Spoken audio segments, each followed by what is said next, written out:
अब देखो बर्नौली का जो सिद्धांत है ना वो है क्या। अब बर्नौली का जो सिद्धांत है उसको समझने के लिए हम लोग एक डायग्राम बनाते हैं और इस डायग्राम से हम बर्नौली समीकरण निकालेंगे। फिर आपको समझ में आएगा कि आखिर बर्नौली ने हमें बताया क्या। तो आपको जो डायग्राम नजर आ रहा है, मैंने एक ऐसा परिवर्ती अनुप्रस्थ काट वाला एक पाइप ले लिया, मतलब इसका अनुप्रस्थ जो काट है वो परिवर्तित हो रहा है। देखो यहाँ से सकरा है, फिर चौड़ा चौड़ा चौड़ा, तो यानी कि मैंने यहाँ पर इसका A1 मान लिया और यहाँ पर क्या मान लिया, A2 इसका अनुप्रस्थ काट का क्षेत्रफल है। ओके, अब देखो माना कि ये जो पाइप है उसकी परिवर्ती ऊंचाई है। परिवर्ती ऊंचाई भी तो हमने इस पाइप को बिल्कुल स्ट्रेट नहीं रखा है, इसको इस तरह से रखा है कि इसकी जो ऊंचाई है वो परिवर्तित हो। तो देखिए यहाँ पर मैंने मान लिया कि ये हमारा कुछ भी है क्षैतिज, वहां से इसकी जो ये वाली ऊंचाई है उसको मैंने H1 माना, इसको मैंने क्या माना, S2 माना। ओके बच्चों, अब देखो, और मैंने क्या माना कि ये जो पाइप है उसमें एक असंपीड्य, हमारा जो तरल है वो कैसा होना चाहिए, असंपीड्य। ये कंडीशन है इसकी कि हमारा जो तरल है वो असंपीड्य ही होना चाहिए। तो हमने असंपीड्य तरल अपरिवर्ती प्रवाह से प्रवाहित किया। हमने इसके अंदर एक तरल जो है जो असंपीड्य है उसको एक अपरिवर्ती प्रवाह से हमने इसके अंदर क्या किया, उसको प्रवाहित किया। सातत्य समीकरण, लास्ट जो वीडियो थी उसमें हम लोगों ने सातत्य समीकरण के बारे में पढ़ा था। क्या थी सातत्य समीकरण, कि एवी जो होता है, एवी वो कांस्टेंट होता है, यही तो थी सातत्य समीकरण। ए अनुप्रस्थ काट का क्षेत्रफल था, वी वेलोसिटी थी, ये जो होता है वो कांस्टेंट होता है। ये सारे सातत्य जो समीकरण है वो लास्ट की वीडियो में हम लोग बहुत अच्छे से पढ़ के आ चुके हैं। जिन बच्चों ने फर्स्ट वीडियो नहीं देखी है आप वो वीडियो जरूर देखिए, हम उसको यहाँ पे यूज करेंगे। तो सातत्य जो समीकरण है उसके अनुसार इसके वेग में क्या होना चाहिए, परिवर्तन होना चाहिए या नहीं। अब देखो मैंने मान लिया कि यहाँ पर जो वेग है वो v1 है और यहाँ पर जो वेलोसिटी है वो मैंने v2 मान ली। भाई वेग परिवर्तित होना चाहिए, क्यों, क्योंकि इन दोनों का जो गुणा है वो कांस्टेंट होना चाहिए। अब ये भी बदल रहा है तो इसको भी बदलना पड़ेगा ना, तो इस तरह से इसके वेग में भी यहाँ पे क्या होना चाहिए, परिवर्तन होना चाहिए। तो मैंने v1 और v2 यहाँ पर वेलोसिटी मान ली। अब देखो वेग में परिवर्तन हो रहा है तो त्वरण भी होगा, त्वरण है तो त्वरण उत्पन्न करने के लिए हमको एक बल की जरूरत पड़ेगी ना। तो ये जो बल है वो कहाँ से मिलता है इसको, ये जो तरल है उससे ही उत्पन्न होता है। भिन्न भिन्न भागों में दाब, और यहाँ पर जो दाब है वो भी अलग अलग होना चाहिए। तो मैंने दाब मान लिया, यहाँ पर P1 मान लिया और यहाँ पर क्या मान लिया, P2 मान लिया। तो आपको ये चीज समझ में है, कुछ भी नहीं किया है, हमने एक अनुप्रस्थ काट का, परिवर्ती अनुप्रस्थ काट का एक पाइप लिया है जिसके अनुप्रस्थ काट क्षेत्रफल अलग अलग है। तो हमने इस सिरे का A1 माना, इसका A2 माना, यहाँ वेलोसिटी v1 मानी, यहाँ वेलोसिटी v2 मानी, यहाँ दाब P1 माना, यहाँ दाब V2 माना, और इनकी ऊंचाइयां भी अलग अलग है। ये H1 ऊंचाई पर है और ये S2 ऊंचाई पर है। अब देखो पाइप के दो बिंदुओं के बीच दाबांतर का जो संबंध होता है वो वेग परिवर्तन या गति ऊर्जा परिवर्तन तथा ऊंचाई में परिवर्तन यानी कि स्थितिज ऊर्जा परिवर्तन दोनों में प्रदर्शित करने वाला सामान्य जो व्यंजक होता है। मतलब कुल मिला के ये कि दाब, गतिज ऊर्जा में परिवर्तन और स्थितिज ऊर्जा में परिवर्तन, इन सबको कंबाइंड रूप से जो समीकरण बनती है उसे हम बर्नौली समीकरण कहते हैं। और इससे बताया था बर्नौली नाम के एक साइंटिस्ट थे, तो उन्हीं के नाम के बेसिस पर इसका नाम क्या पड़ गया बच्चों, बर्नौली समीकरण। अब देखो होता क्या है, इसे डेनियल बर्नौली ने विकसित किया था, तो उन्हीं के ही रेस्पेक्ट में हमने इसको कह दिया बर्नौली समीकरण। अब हमने दो क्षेत्र ले लिए, पहला जो क्षेत्र उसको तो लिया हमने BC और जो दूसरा क्षेत्र है वो हमने DE लिया, और क्षेत्रों में हमने प्रवाह को लिया। तो देखिए ये तो रहा मेरा BC, ये आपको दिखाई दे रहा है, ये BC क्षेत्र है, ये मेरा DE क्षेत्र है। ठीक है, अब देखो आरंभ में B तथा D के बीच, हमने पहले B और D के बीच में तरल को लिया। अत्यंत अल्प अंतराल, बहुत ही कम समय, हम हमेशा बहुत कम समय की बात करते हैं, तो बहुत कम समय में यह तरल जो है वो प्रवाहित होगा नहीं होगा। भाई यहाँ पर जो तरल है वो यहाँ से यहाँ प्रवाहित होगा, और जो समय अंतराल है वो हमने बहुत कम यानी कि डेल्टा T ली है। अब मैंने माना कि B पर चाल v1 है और D पर चाल क्या है, v2, वो तो हम पहले ही लिख के आ चुके हैं। अब देखो B पर जो तरल है वो v1 डेल्टा T से C की ओर प्रवाहित होगा नहीं होगा। भाई B पर चाल इसकी v1 है, समय है डेल्टा T, तो ये C की ओर प्रवाहित होगा। B से ये C की ओर, पहले यहाँ से यहाँ जाएगा तो कितने समय में, v1 डेल्टा T। तो अब देखो v1 जो डेल्टा T वो बहुत छोटा है, होगा या नहीं होगा, क्योंकि डेल्टा T भी हमने बहुत छोटा माना है। तो V1 डेल्टा टी इतना छोटा है कि हम BC का समान अनुप्रस्थ काट ले सकते हैं, यानी कि हमारा जो BC है उसका अनुप्रस्थ काट हम क्या मानेंगे, समान मानेंगे। इसी प्रकार समय अंतराल डेल्टा टी में जो आरंभ में D पर है E की ओर प्रवाहित होगा। अब की बार देखो यहाँ की बात करें तो D से E की ओर तरल प्रवाहित होगा, होगा नहीं होगा? तो ये भी वही V2 डेल्टा टी दूरी तय करेगा। दो क्षेत्रों को बांधने वाले A1 A2 क्षेत्रफल वाले समतल फलकों पर दाब P1 और P2 कार्य कर रहे हैं। हमने मान लिया कि जो A1 A2 क्षेत्रफल है जो है उन पर जो दाब है वो P1 और P2 है, ये तो हमने अभी डिस्कस कर ही लिया। अब देखो BC सिरे पर तरल पर किया गया कार्य, यहाँ पर तरल पर किया गया कार्य, किस पर? यहाँ पर तो तरल पर किया गया कार्य और यहाँ तरल के द्वारा किया गया कार्य, ये निकालेंगे। फिर हम दोनों को में ही तरल पर किया गया कार्य निकालेंगे और फिर हम कुल कार्य निकालेंगे। तो बताइए BC सिरे पर तरल पर किया गया कार्य W क्या होता है? W होता है Fx, FD या Fx ऐसे होता है। अब देखो W को आप लिखते हो FD, ऐसे लिखते हो। F की जगह क्या लिख सकते हो? प्रेशर जो होता है P वो F अपॉन A होता है, तो F की जगह PA लिख दूं तो PA और D आ गया। बताइए W1 निकालेंगे तो क्या होगा? P1 A1, यहाँ से लिखिए P1 A1, D की जगह क्या लिख दोगे? दूरी कितनी है? V1 delta T। अब देखो सांतत्य जो समीकरण है वो ये कहती है कि मेरा जो AB है वो कांस्टेंट होना चाहिए। क्या होना चाहिए? नहीं होना चाहिए? तो AB कांस्टेंट होना चाहिए, तो इसको मैंने क्या कह दिया? AB जो है वो मेरा कांस्टेंट होना चाहिए, तो इस पूरे को मैंने कह दिया डेल्टा V, यानी कि ये जो समीकरण है वो यहाँ से P1 और डेल्टा V में कन्वर्ट हो गई। किसमें कन्वर्ट हो गई? P1 और डेल्टा V में, क्योंकि ये क्या है A1 और ये क्या है X, और आपको अच्छे से पता है कि क्षेत्रफल और दूरी मिलके क्या देती है? वॉल्यूम। तो यहाँ से इसको मैंने डेल्टा V लिख दिया, तो ये आ गया P1 डेल्टा V। ये तो है BC पर, BC जो सिरा है उस पर तरल पर किया गया कार्य। अब देखो इसी प्रकार DE पर निकाले। अब DE पर तरल द्वारा किया गया कार्य होगा, उसको मैंने कहा W। यहाँ पर तरल के द्वारा किया गया कार्य होगा और यहाँ तरल पर किया गया कार्य होगा। तो तरल द्वारा किया गया कार्य W2 बिल्कुल एज इट इज ऊपर वाले की तरह ही लिखेंगे, P2 A2 V2 delta T। वापस से सांतत्य समीकरण से हम इसको क्या लिख देंगे? ये पूरा का पूरा हो गया डेल्टा V। तो अब बताओ ये तो है तरल द्वारा किया गया कार्य, अगर मैं तरल पर किया गया कार्य हूँ बताऊं तो क्या होगा? इसका नेगेटिव कर दो, तो ये आ जाएगा W2 is equal to minus P2 delta V। अब ये दोनों ही तरल पर किए गए कार्य है, तो द्रव पर या तरल पर किया गया कुल कार्य निकाल लीजिए। तो कुल कार्य क्या हो जाएगा? इन दोनों को जोड़ दो, तो W1 और ये माइनस क्यों आया? इसकी वजह से, ठीक है, क्योंकि ये नेगेटिव था ना, तो ये आ गया P1 minus P2 delta V, दोनों में कॉमन आ गया, तो ये आ गया टोटल हमारा जो तरल है उस पर किया गया कार्य। आपको ये समझ में आया? बिल्कुल भी हार्ड नहीं है, कुछ भी नहीं करना है। आपको पहले सिरे के ऊपर तरल पर किया गया कार्य निकालना है, फिर दूसरे सिरे पर तरल पर किया गया कार्य निकालना है। पहले आप तरल द्वारा किया गया कार्य निकाल लो, यहाँ पे उसका नेगेटिव कर दो तो तरल पर किया गया कार्य हो जाएगा, और फिर टोटल वर्क हमें यहाँ पर निकालना है। तो टोटल वर्क आ गया P1 minus P2 delta V, और ये आपको कैसे निकालना है ये भी मैंने आपको बता दिया। चलिए आगे बढ़ते हैं। अब देखो ये जो कुल जो कार्य आया है ना, उस कुल कार्य का कुछ जो भाग है वो तो तरल को गतिज ऊर्जा, जो तरल है उसकी गतिज ऊर्जा में परिवर्तित हो जाएगा, और जो शेष भाग होगा वो गुरुत्वीय स्थितिज ऊर्जा में परिवर्तित हो जाएगा। यानी कि कुल जो कार्य है उसका कुछ पार्ट तो चला जाएगा तरल की गतिज ऊर्जा में, और बाकी जो बचेगा वो चल जाएगा किसमें? तरल की गुरुत्वीय स्थितिज ऊर्जा में।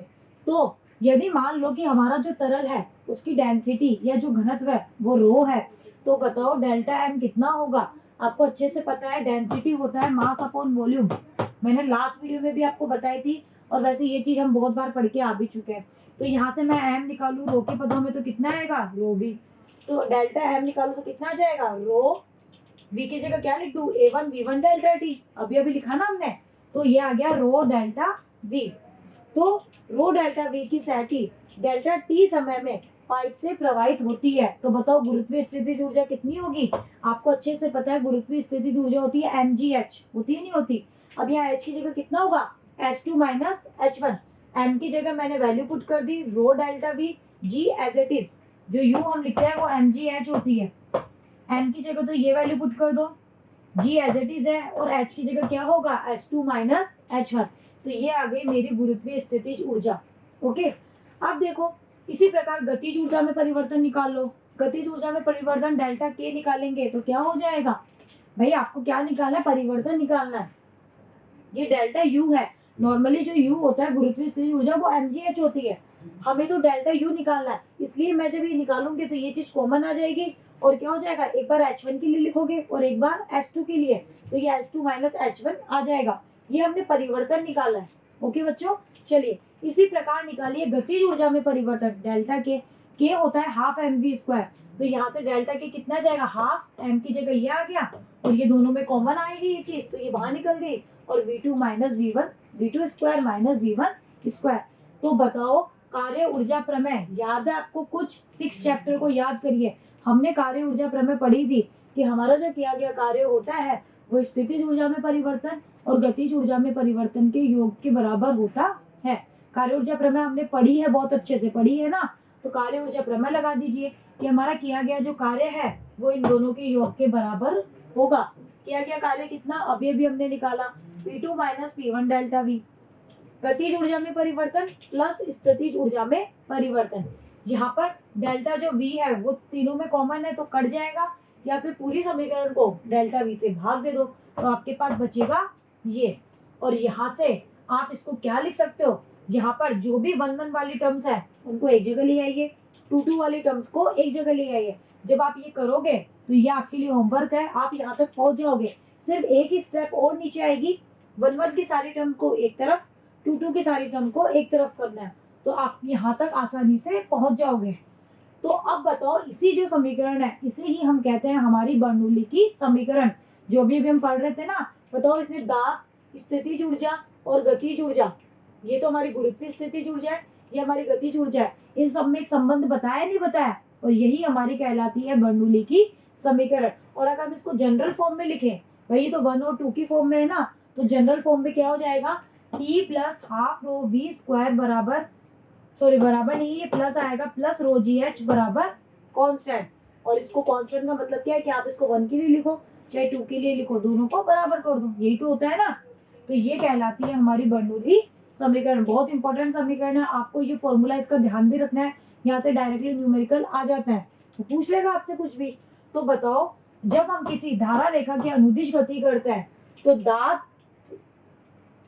P प्रति एकांक आयतन गतिज ऊर्जा हाफ रो वी स्क्वायर तथा प्रति एकांक आयतन गुरुत्वीय जो स्थितिज ऊर्जा होती है रो जी एच, इन सबका जो योग होता है वो अचर रहता है, यही हमारी बर्नौली समीकरण कहलाती है।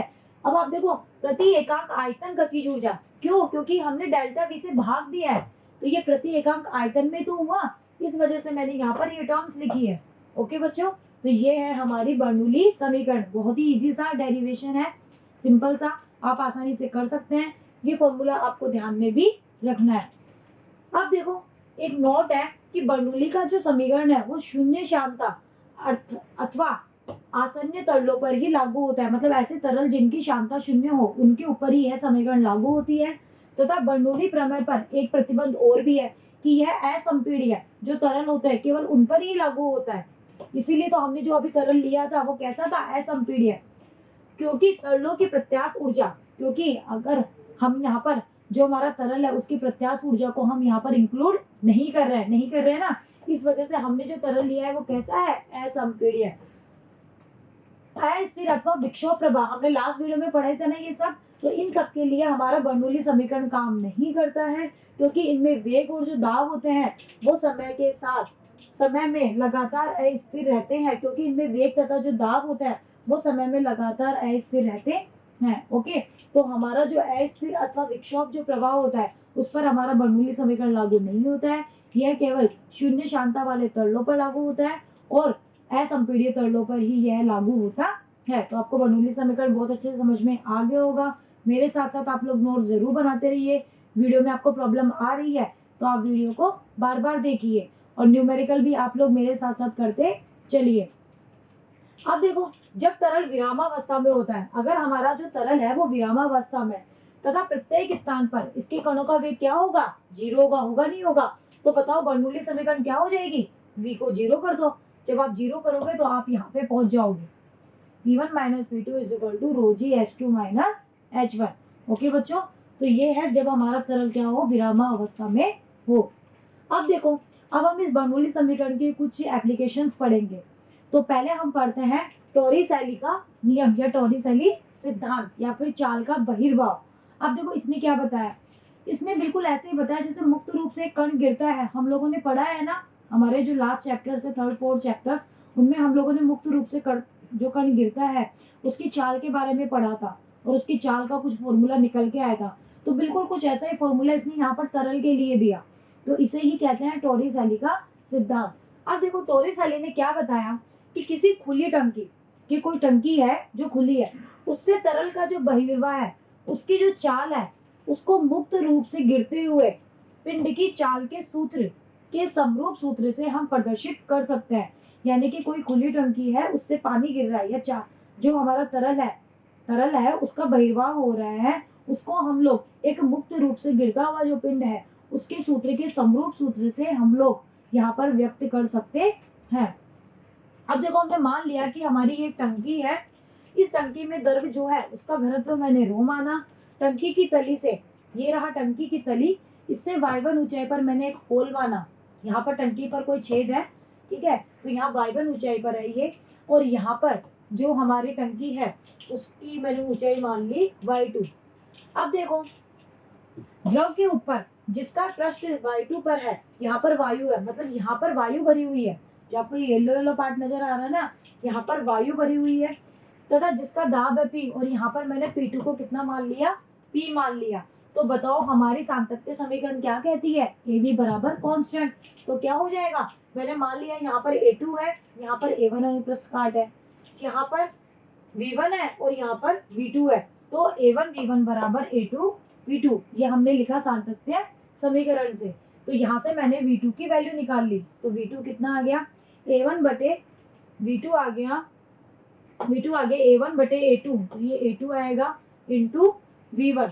अब देखो अगर मेरा A2 बहुत बड़ा है, क्योंकि आपको डायग्राम से भी नजर आ रहा है कि ये छेद तो बहुत छोटा है, यानी कि इसका अनुप्रस्थ काट बहुत छोटा है, और ये वाला जो सिरा है इसका अनुप्रस्थ जो काट है वो बहुत बड़ा है। तो अगर मेरा A2 बहुत बड़ा है A1 से, और उस कंडीशन में क्या होगा, V2 जो है वो 0 हो तथा ये V2 जो है वो क्या हो, 0 हो। तो बताओ P1 जो है, और मैंने मान लिया कि जो मेरा P1 है, यहाँ पर जो दाब है उसको मैंने मान लिया मेरे वायुमंडलीय दाब के बराबर। मतलब ये मैंने ये माना कि ये A2 बहुत बड़ा है इस A1 से, V2 को मैंने मान लिया 0, और जो ये वायुमंडलीय, और यहाँ इस छेद के ऊपर जो दाब था ना P1, उसको मैंने वायुमंडलीय दाब के बराबर मान लिया। तो बर्नौली समीकरण क्या कहती है कि दाब प्लस गुरुत्वीय स्थितिज ऊर्जा प्लस गतिज ऊर्जा, इन सबका योग जो होता है वो क्या होता है, अचर होता है प्रति एकांक आयतन में। तो P की जगह क्या लिख दिया, PA, पहले इस 1 के लिए लिखेंगे plus half rho V1 square plus rho G y1, h की जगह कितनी दूरी भरी है y1, बराबर यहाँ पर दाब कितना है P, प्लस रो जी y2 प्लस ये वाली टर्म आएगी V2 बराबर 0 है, इसलिए ये वाली टर्म यहाँ पे आई नहीं। अब देखो y2 माइनस y1, यानी कि ये y2 और इस y1 को मैंने h मान लिया, तो यहाँ से आप V1 की वैल्यू निकालेंगे, तो एक स्टेप आप खुद सॉल्व करेंगे तो आप यहाँ पे पहुंच जाएंगे।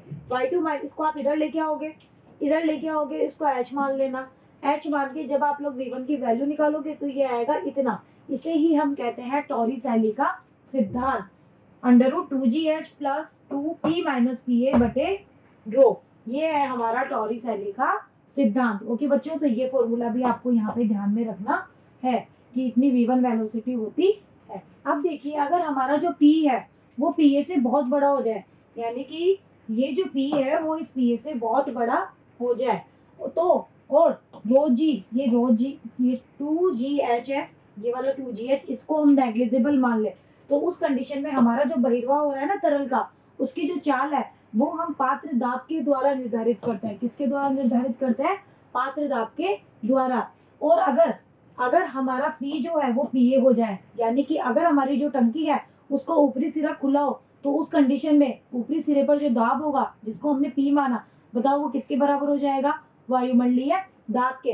तो जब P बराबर PA हो जाता है तो इस फॉर्मूले में अगर आप वैल्यू पुट करो तो ये टर्म 0, तो बताओ V1 कितना आया, √2GH। और बताओ यह मुक्त रूप से गिरते हुए पिंड की चाल होती है नहीं होती है, हम लोगों ने पढ़ी है ना कि मुक्त रूप से जब पिंड गिरता है तो उसकी चाल हम लोगों ने हमारे लास्ट जो चैप्टर है उनमें बहुत अच्छे से पढ़ी है। तो यही टॉरिसैली ने बताया, लेकिन ये कब, जब P बराबर PA हो तो V1 कितनी हो जाती है, √2GH। और V1 क्या है, हमारा जो बहिर्वाह है उसकी चाल है। तो ये आप लोग ध्यान में रखना, जनरल फॉर्मूला ये है और हमने इसको दो केसेस में डिवाइड कर दिया। तो ये है हमारा टॉरिसेली का सिद्धांत। तो हमने इसकी फर्स्ट एप्लीकेशन पढ़ी, हम लोगों ने यहाँ पर बर्नौली समीकरण यूज किया ना। अब हम आगे इसकी और एप्लीकेशन पढ़ेंगे। चलिए अब हम बात करते हैं हमारे वेंचुरी प्रवाह मीटर की। अब देखो ये जो वेंचुरी प्रवाह मीटर है ये भी बर्नौली का एक एप्लीकेशन ही है। ये होता क्या है, ये होता है एक ऐसी युक्ति जिसके द्वारा किसी नली में प्रवाहित जो द्रव होता है उसके बहने की दर ज्ञात की जाती है। यानी कि जो द्रव किसी नली में प्रवाहित हो रहा है ना, वो किस दर से बह रहा है, वो दर ज्ञात करने के लिए हम किसका यूज करते हैं बच्चों, वेंचुरी प्रवाह मापी का। अब देखो इसके लिए क्या होता है, इसमें एक क्षैतिज नली होती है, ठीक है। ये जो क्षैतिज नली होती है इसका मध्य का जो भाग होता है, ये आपको दिखाई दे रहा है ना, ये मध्य का जो भाग होता है ये संकीर्ण होता है। क्या होता है, संकीर्ण। देखो यहाँ से ऐसे, फिर ये संकीर्ण हो गई, इस तरह से। तो एक क्षैतिज नली होती है जिसका मध्य का भाग संकीर्ण होता है और इसमें यू नली के रूप में एक मैनोमीटर लगा होता है। मैनोमीटर के बारे में हमने पढ़ा है ना, दाब मापी के बारे में, जिससे दाब मापा जाता है। तो इसमें एक यू मैनोमीटर यहाँ पे लगा हुआ रहता है। यू में दाबांतर ज्ञात करने के लिए हमारा जो द्रव होता है उसके स्तंभ की ऊंचाइयों का अंतर ज्ञात करते हैं। हमने पढ़ा था कि हमें मैनोमीटर में जो हमारा द्रव होता है उसमें हमें दाबांतर ज्ञात करना है, तो हमें ये स्तंभ की ऊंचाइयां ज्ञात करनी होती है। ये वाली ऊंचाइयां हमें यहाँ पे ज्ञात करनी होती है। और यहाँ पे हमने देखा कि यहाँ से मैंने इसकी जो ऊंचाई ली वो भी h1 है और यहाँ से मैंने ये जो ऊंचाई ली वो भी मेरी बराबर है। तो h1 बराबर h2 है, तो इसको मैंने h1 ही कह दिया। अब देखो, माना कि नली के दो असमान भागों पर अनुप्रस्थ काट, भाई यहाँ पर अनुप्रस्थ काट को मैंने मान लिया a1, यहाँ अनुप्रस्थ काट को मैंने कितना मान लिया a2, यहाँ वेलोसिटी को मैंने v1 मान लिया, यहाँ वेलोसिटी को मैंने v2 मान लिया। इस नली में जो द्रव प्रवाहित हो रहा है उसका घनत्व मैंने माना रो, जो भी द्रव प्रवाहित हो रहा है उसका घनत्व रो माना। और इसमें पारा जो है, मैनोमीटर में पारा वगैरह भरा हुआ रहता है, उस पारे के घनत्व को मैंने माना रो है। अब देखो इस तरह से यहाँ पर, अब देखो यू नली में पारे का जो घनत्व है रो एम है, तो वापस से हमारी सातत्य समीकरण लगाइए कि ए बी बराबर क्या होना चाहिए, कांस्टेंट। तो a1 v1 बराबर a2 v2, यहाँ से v2 की मैंने वैल्यू निकाली। अब देखो द्रव के क्षैतिज प्रवाह के लिए, हमारा जो द्रव है उसके क्षैतिज प्रवाह के लिए बर्नौली समीकरण लगा दीजिए। बर्नौली समीकरण क्या है, P प्लस गुरुत्वाकर्षण ऊर्जा प्लस हमारी गतिज ऊर्जा, इन सबका जो योग होता है वो क्या होना चाहिए, अचर। अब देखो यहाँ पर आपको दिखाई दे रहा है h1 बराबर h2 है ना। इस वजह से हमारी जो वो वाली टर्म आएगी ना, रो जी h1 बराबर रो जी h2, यहाँ रो जी h1 एक टर्म और आएगी प्लस रो जी h2 आएगी। h1 बराबर h2 है तो दोनों कैंसिल आउट हो जाएगी, क्योंकि आप यहाँ पे लिख सकते हो h1 बराबर h2, तो केवल दो ही टर्म बचेगी, p1 plus half rho v1 square बराबर p2 प्लस हाफ रो v2 स्क्वायर। ये बराबर होने से वो वाली टर्म क्या हो गई, कैंसिल हो गई। अब देखो यहाँ से p1 माइनस p2 निकाला तो कितना आ गया, half rho v2 square minus v1 square. और यही जो दाबांतर है बताओ वो किसके बराबर होना चाहिए, रो जी एच के बराबर होना चाहिए या नहीं। अब ये रो जी एच कौन सा, ये हमारे मैनोमीटर वाला रो होना चाहिए, यहाँ पे रो एम जी एच हम लोगों ने पढ़ा था ना। तो ये दाबांतर किसके बराबर होना चाहिए, rho of m g h के, और ये यहाँ से इतना आ गया। तो यहाँ से मैंने वैल्यू निकाल ली, P1 माइनस P2 बराबर दिस। और यहाँ पर मैंने क्या किया है, इस V2 की जगह ये वैल्यू यहाँ पे पुट कर दी। जब आप इस V2 की जगह यहाँ पे ये वैल्यू पुट करेंगे तो देखो V1 स्क्वायर कॉमन आएगा और ये A1 अपॉन A2 का होल स्क्वायर अंदर रहेगा। तो आप इस टर्म पे पहुंच जाओगे, इजीली पहुंच जाओगे। आप लोग करना, बहुत आसान से कैलकुलेशन है। अब तो आप लोग कैलकुलेशन करने में बहुत एक्सपर्ट हो चुके हो ना।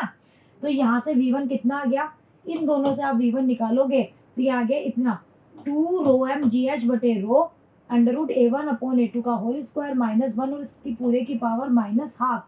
क्योंकि आप निकालोगे V1 तो ये जाएगी नीचे जाएगी, फिर आप इसको ऊपर लेके जाओगे तो आपको पता है कि पावर को क्या करना होता है, माइनस में। और ये V1 स्क्वायर है तो इस पूरे का क्या लेना पड़ेगा, अंडर रूट। तो ये आ गया मेरा V1। अब देखो अगर मेरा जो मैनोमीटर है उसमें जो द्रव है उसका घनत्व, अगर मेरे इस नली में जो द्रव है उसकी घनत्व के बराबर हो जाए तो V1 का फॉर्मूला आता है इतना, A2 under root 2GH upon ये तो इससे कट जाएगा और ये आ जाएगा इतना। इसमें एलसीएम लेके इसको सॉल्व कर लिया तो V1 आ जाएगा A2 √2GH upon A1 square minus A2 square. इसको एलसीएम लेके सॉल्व किया है, आप करिएगा, हो जाएगा। तो ये आ गया मेरा V1। तब नली में प्रवाहित द्रव के प्रवाह की जो दर होती है वो क्या होती है, वहाँ कितना अनुप्रस्थ काट है और कितनी उसकी वेलोसिटी है। तो Q होता है A1 V1, तो A1 तो एज इट इज, V1 की वैल्यू ये पुट कर दीजिए। तो ये आ गया नली में प्रवाहित होने वाला जो द्रव है उसकी प्रवाहित होने की दर।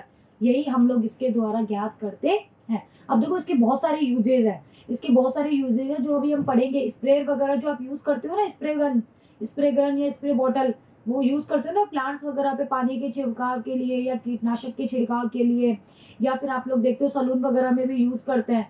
तो वो जो होते हैं वो भी हमारे इसी सिद्धांत के ऊपर बेस होती है। तो हम स्प्रेयर के बारे में थोड़ा सा जानते हैं। इस तरह का स्प्रेयर होता है, ये तो आपको पता ही है। इसमें क्या होता है, इस यंत्र के द्वारा किसी द्रव को छोटी छोटी बूंदों के रूप में हम लोग क्या करते हैं, स्प्रे करते हैं ना। इसका उपयोग कीटनाशक के छिड़काव के लिए या फिर जो नाई होते हैं उनके द्वारा जल को फुहारने के लिए या कार को रंगने के लिए, आजकल स्प्रे वाले कलर्स भी तो आते हैं, या सुगंधित जो द्रव होते हैं उनके छिड़काव, बहुत सारी चीजों में हम लोग स्प्रे गन का यूज करते हैं। अब देखो, जब इस डायग्राम में जब इस पिस्टन को हम दबाते हैं, पिस्टन को दबाते हो ना आप ऐसे, तो जब आप पिस्टन को दबाते हो तो क्या होता है, पिचकारी के अंदर की ओर चलाते हो तो जो वायु होती है ना वो क्षैतिज नली में होकर बाहर निकलती है। जैसे आपने पिचकारी को दबाया या पिस्टन को दबाया तो जो वायु होती है वो क्या होगी, जो क्षैतिज नली होती है ना उसके अंदर क्षैतिज नली में से होकर बाहर निकलती है। नली के पतला भाग, जब नली का जो पतला भाग होता है, ठीक है, उस नली के पतले भाग में वायु का जो वेग होता है वो अधिक होता है। जब वायु का वेग यहाँ अधिक होता है तो दाब यहाँ पे क्या हो जाएगा, कम हो जाएगा। वेग अधिक है तो दाब क्या हो जाएगा, कम हो जाएगा, क्योंकि बर्तन के अंदर द्रव जो होता है वो वायुमंडलीय दाब पर होता है। इस बर्तन के अंदर जो भी आपने भरा है वो वायुमंडलीय दाब के ऊपर होता है। अतः बर्तन से ये जो द्रव है ये ऊपर की ओर उठेगा और फिर वायु के साथ मिलके आप लोगों को स्प्रे के रूप में बाहर निकलता है। तो इस तरह से हमारी जो स्प्रे गन होती है वो इस तरह से वर्क करती है। ओके बच्चों, आपको समझ में आया स्प्रे गन। चलिए अब देखो एरोफाइल आकृति, इसकी नेक्स्ट यूज की हम बात करते हैं कि एरोप्लेन वगैरह जो उड़ते हैं तो उनकी पंखों की जो आकृति वगैरह होती है वो किस तरह से बनाई जाती है। तो देखो वायुयान की जो कार्य प्रणाली होती है वो भी बर्नौली के सिद्धांत पर ही आधारित होती है। वायुयान के जो पंख होते हैं ना, आपने देखा होगा ना ऊपर, वायुयान के जो पंख होते हैं उनकी ऊपरी सतह की जो वक्रता होती है वो निचली सतह की वक्रता से अधिक होती है। आप लोगों ने देखा होगा एरोप्लेन में कि उनके जो पंख होते हैं उनकी ऊपरी सतह की जो वक्रता होती है वो निचली सतह की जो वक्रता होती है उससे अधिक होती है। जब वायुयान दौड़ता है तो पंखों की विशेष आकृति के कारण पंखों के ऊपर चलने वाली वायु का जो वेग होता है वो पंखों के नीचे वाली वायु के वेग से अधिक हो जाता है। यानी कि यहाँ पर पंखों के ऊपर वाली जो वायु होती है इसका वेग ज्यादा होता है, पंखों के नीचे वाली जो वायु होती है उसका जो वेग होता है वो क्या होता है, कम होता है। तो जब वेग ज्यादा तो दाब कम, यानी कि यहाँ पर दाब होगा कम और यहाँ दाब क्या होगा, ज्यादा होगा। तो दाबांतर, तो यहाँ पर बताओ दाब में अंतर आया नहीं आया भाई, इस पंख के ऊपर दाब कम है, इस पंख के नीचे दाब ज्यादा है, तो बताओ दाब में अंतर आया नहीं आया। और यही जो दाबांतर होता है इसको एक फोर्स प्रदान करता है। इस फोर्स को हम लोग कहते हैं लिफ्ट फोर्स। क्या कहते हैं बच्चों, उत्थापक बल यानी कि लिफ्ट फोर्स कहते हैं। और इस लिफ्ट फोर्स की वजह से हमारा जो वायुयान है वो ऊपर की ओर चलता है। यानी कि अगर हमारे इस लिफ्ट फोर्स का जो मान है वो हमारे इस वायुयान के भार से अधिक हो जाए तो वायुयान क्या होता है, ऊपर की ओर उठता है। तो इस लिफ्ट फोर्स की वजह से ही, बस ये जरूर होना चाहिए कि इस लिफ्ट फोर्स का जो मान है वो ज्यादा होना चाहिए ये पूरा जो वायुयान है उसके बाहर से, तो हमारा वायुयान ऊपर की ओर उठता है। तो आपको समझ में आया ऐसा क्यों। बस एक चीज ध्यान रखना कि यहाँ पर हम लोग मेनली क्या यूज करें, वेलोसिटी ज्यादा तो दाब कम, ये तो यूज करें भाई। यहाँ वेलोसिटी ज्यादा थी तो दाब कम था, यहाँ वेलोसिटी कम है तो दाब क्या है, ज्यादा है। इस वजह से यहाँ दाबांतर आ गया। इसी दाबांतर की वजह से इसको एक उत्थापक बल यानी कि लिफ्ट फोर्स मिला। और इस लिफ्ट फोर्स का मान अगर इसके वेट से ज्यादा है तो ये ऊपर की ओर उठेगा ना। तो इसे कहते हैं एरोफाइल आकृति। तो इस शेप में इनको बनाया जाता है। अब देखो इसके अलावा इसके और भी बहुत सारे यूज होते हैं, अभी हम पढ़ेंगे मैग्नस प्रभाव। तो बच्चों अब हम बात करते हैं हमारे मैग्नस प्रभाव यानी कि मैग्नस इफेक्ट के बारे में। क्या कि मैग्नस इफेक्ट होता क्या है। तो आप लोगों ने देखा होगा ना कि जब कोई क्रिकेट खिलाड़ी जब किसी गेंद को फेंकता है तो वो जो हमारी गेंद होती है वो सीधी रेखा में गति ना करके एक वक्र पथ पे गति करती है। और इसी चीज को आप लोग बोलते हो कि गेंद स्विंग हो रही है, हो रही है ना। तो अब इस गेंद का स्विंग होने से क्या तात्पर्य है, मतलब ये किस तरह से काम कर रही है, इसको हम समझते हैं। तो देखो, एक क्रिकेट खिलाड़ी जब किसी गेंद को स्पिन करते हुए फेंकता है तो वह वायु में सरल रेखा पर गति ना करके एक वक्र पथ पे गति करती है, और जिसे ही हम कहते हैं गेंद का स्विंग होना। गेंद के संपर्क की वायु, अगर मैं गेंद के संपर्क की वायु जो है, गेंद के जो संपर्क है उसकी जो वायु है उसके रेखीय वेग को मैंने मान लिया u। क्या माना है बच्चों, स्मॉल u। स्पिन करती हुई गेंद के आगे बढ़ने पर, अब आपकी गेंद है वो ऐसे तो स्पिन कर रही है जैसे ये गेंद है इस तरह से, फिर ऐसे, तो u इस तरह से यहाँ पर तो आगे की तरफ होगा और यहाँ पर क्या होगा, पीछे की तरफ, ऐसे तो होगा। नीचे की ओर देखो गेंद के तो u की दिशा है ये, ऊपर की ओर देखो तो u की दिशा है ये। गेंद के ऊपर वायु की धारा रेखाओं की जो दिशा होती है, अब इस गेंद के ऊपर वायु जो होती है, अब देखो जब हमारी जो गेंद है स्पिन करती हुई गेंद के आगे बढ़ने पर, हमारी जो गेंद है उसके खाली स्थान को भरने के लिए हमारे वायु v वेग से पीछे की ओर दौड़ेगी। भाई गेंद तो आगे बढ़ गई तो पीछे खाली स्थान रह गया ना, तो जो वायु है वो v वेग से पीछे की ओर दौड़ेगी, तो ऊपर तो v की दिशा क्या होगी, इस तरह से, और नीचे भी v की दिशा क्या होगी, इसी तरह से। तो आपको दिखाई दे रहा है कि गेंद के ऊपर तो v और u जो है वो अपोजिट डायरेक्शन में, इट मीन्स यहाँ पर टोटल वेलोसिटी हो गई v माइनस यू, और यहाँ पर दोनों एक ही डायरेक्शन में, तो कितनी हो गई v प्लस यू। यानी कि यहाँ तो वेग घट गया ऊपर की तरफ और नीचे की तरफ वेग क्या हो गया, बढ़ गया। जब वेग घट गया तो दाब बढ़ गया, और यहाँ पर वेग बढ़ गया तो दाब क्या हो गया, कम हो गया।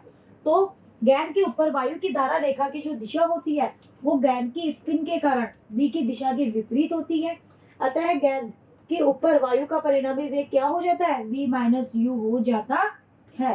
गेंद के नीचे वायु की धारा रेखा की जो दिशा होती है वो गेंद की स्पिन की दिशा में होती है, इसीलिए गेंद के नीचे वायु का परिणामी वेग क्या हो जाता है, v प्लस यू। अतः बर्नौली के सिद्धांत से गेंद के ऊपर दाब अधिक हो जाता है, क्योंकि ऊपर की तरफ वेग क्या है, घट रहा है, इसलिए दाब क्या हो गया, बढ़ गया, और नीचे की तरफ वेग बढ़ रहा है इसलिए दाब क्या हो गया, कम हो गया। तो बताओ दाब में अंतर आया नहीं आया। इस दाबांतर के कारण ही गेंद नीचे की ओर झुकते हुए वक्राकार पथ के ऊपर गति करती है, इसे ही हम क्या कहते हैं बच्चों, मैग्नस इफेक्ट कहते हैं। इसी तरह से रक्त, हमारी बॉडी में रक्त का प्रवाह होना या हमें जो हार्ट अटैक आता है उसको भी हम लोग बर्नौली सिद्धांत से आसानी से समझा सकते हैं। आप लोग बुक से पढ़िएगा। अब आपको इतनी सारी चीजें पढ़ने के बाद में हार्ट अटैक वाला जो टॉपिक है वो आपको खुद से पढ़ना है, थ्योरी है लेकिन वो किस तरह से वर्क कर रहा है आपको आसानी से समझ में आ जाएगा। वही है, वेग बढ़ रहा है, घट रहा है, दाब बढ़ रहा है, घट रहा है, तो इन सब चीजों से तो आप लोग पढ़िएगा। बहुत ही इजी सा टॉपिक है, आपको आसानी से समझ में आ जाएगा।